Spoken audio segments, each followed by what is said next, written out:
Back in August 2021, I went to Prague with my girlfriend, and yes, I do realize that it was last year, but for reasons I'll explain in a different video, I could only manage to upload this vid now. Anyways, I went to Prague for a week, and I brought with me my Canon 81, my Canon G7X, and 2 rolls of film, an Ilford HP5 and a Portra 800, which unfortunately, as you'll see later, it wasn't the perfect choice.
As you may already notice from the last 2 pictures, one of the problems that I had to face during this trip was shutter sticking, or sticky shutter as you may prefer. To be fair, I wasn't exactly aware of it whilst I was using my camera, but yes, apparently my Canon 81 suffers of it and I will have to service it. Sticky shutter or shutter sticking is a very common problem with 35mm cameras. I'm not really good at explaining technical bits, so it's probably best if you simply Google it. But just to try to summarize it, it's caused by the light seal film deteriorating and turning into a sort of black goo that eventually gets in contact with your shutter mechanism and eventually ends up slowing it down when selecting certain times from the dial.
About the 2 pics you're going to see now, the first one was quite peculiar. It was these 3 blokes, 3 lads on the bridge I think it was St. Charles. I'm not really sure. I can't remember. I really liked the composition, and I took these two pictures with my Canon G7X, which is the camera I've used for both the clips and these two pictures. Well, the second picture is just as a reference to compare with the black and white of the Ilford, but the first one of the three blokes looking at the river, I'm really fond of it. I think it's probably one of the best pictures from this entire journey.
And here's where the trouble begins. I'm not really sure why the first picture, which wasn't really the first picture in the roll, but it was just a random picture inside the roll that saved itself, but all these pictures from the Portra 800 roll, they got fried. I already know why it happened.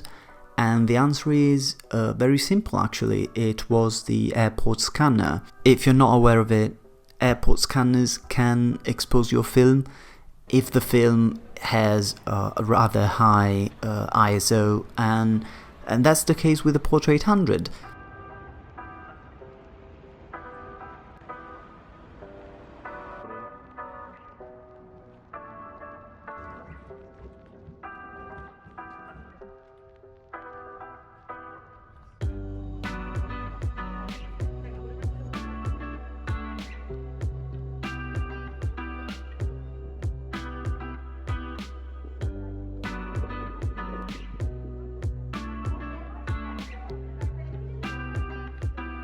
So I made a rather silly and rookie mistake by bringing with me a Portra 800, but from what I've understood, any film with ISO higher than 400 or even 400 can get exposed by the airport scanners.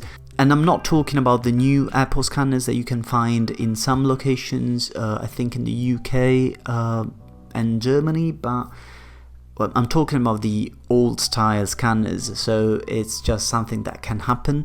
And one thing you can do to avoid these results is simply ask for a manual inspection of your film. You'll probably annoy them, but they should satisfy your request.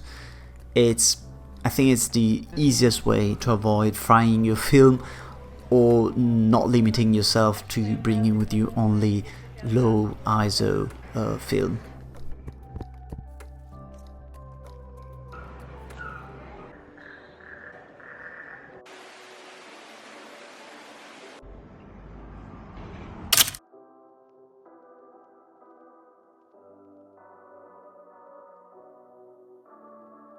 Aside from the problem, I don't exactly despise these pictures.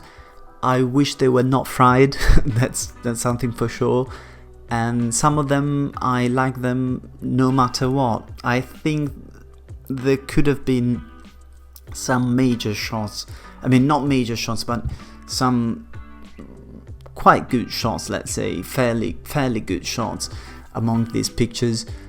Unfortunately, it ended up being this way. I've also got some pictures that are taken once I got back in Italy finishing this role that I had started in Prague, and of course they look the same, so I'm probably going to leave them at the end of this video. They are not from Prague, of course, they are from a small town on the coast of Tuscany.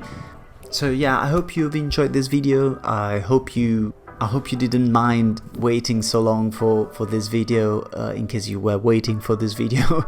And so that's it. Thank you for listening, thank you for viewing, and leave a like, subscribe, do whatever you want. Enjoy your life. Cheers.